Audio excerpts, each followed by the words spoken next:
प्राचीन समय पहले की बात है। मदनपुर नगर में वीरचंद्र नाम का राजा राज करता था। उसके राज्य में एक वैश्य था जिसका नाम हिरण्यदत्त था।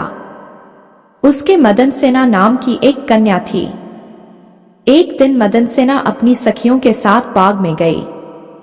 वहां संयोग से सोमदत्त नामक सेठ का लड़का धर्मदत्त अपने मित्र के साथ आया हुआ था। वह मदनसेना को देखते ही उससे प्रेम करने लगा। घर लौटकर वह सारी रात उसके लिए बेचैन रहा। अगले दिन वह फिर बाग में गया। मदनसेना वहां अकेली बैठी थी। उसके पास जाकर उसने कहा, तुम मुझसे प्यार नहीं करोगी तो मैं प्राण त्याग दूंगा। मदनसेना ने जवाब दिया, आज से 5वें दिन मेरी शादी होने वाली है, मैं तुम्हारी नहीं हो सकती। वह बोला, मैं तुम्हारे बिना जीवित नहीं रह सकता। मदनसेना डर गई। बोली, अच्छी बात है, मेरा ब्याह हो जाने दो। मैं अपने पति के पास जाने से पहले तुमसे जरूर मिलूंगी। वचन देके मदनसेना डर गई।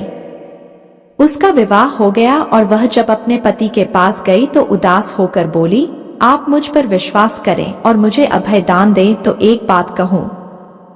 पति ने विश्वास दिलाया तो उसने सारी बात कह सुनाई।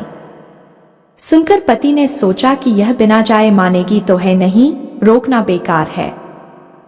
उसने जाने की अनुमति दे दी। मदनसेना अच्छे अच्छे कपड़े और गहने पहनकर चली। रास्ते में उसे एक चोर मिला। उसने उसका आंचल पकड़ लिया।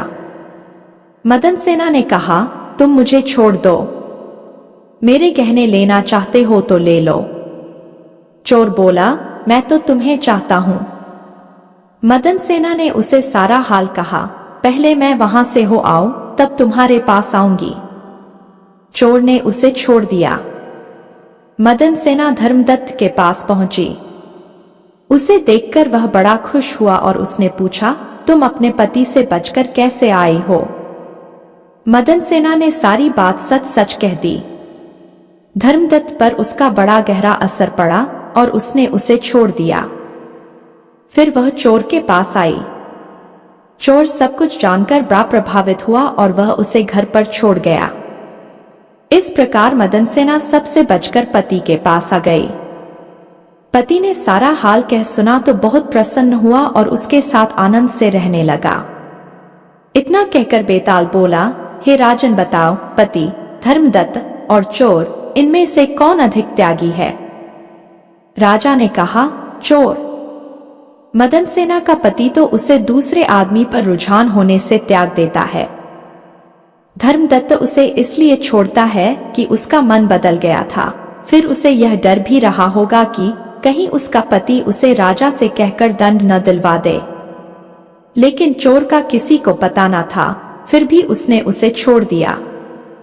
इसलिए वह उन दोनों से अधिक त्यागी था।